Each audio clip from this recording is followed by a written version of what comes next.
Meravigliosa villa, noi riceveremo tutte le delegazioni del mondo che attraverso Expo verranno in Veneto. Arte, cibo, spettacolo, questa è la ricetta veneta per l'Expo. Quest'anno dedicato all'alimentazione, a cui però la Regione del Veneto ha deciso di affiancare anche il patrimonio storico e culturale delle nostre ville. E proprio Villa Contarini a Piazzola è stata scelta tra le 4.000 ville venete per essere il punto di riferimento per l'Expo.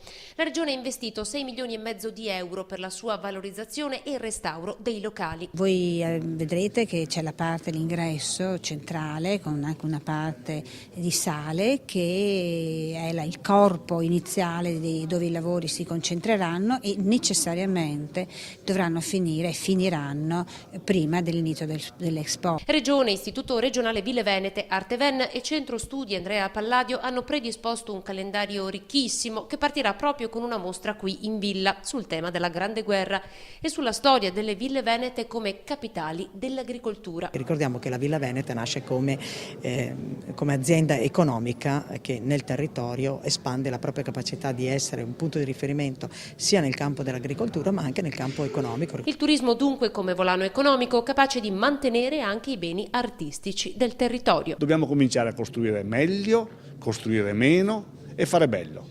È la nostra azienda vera.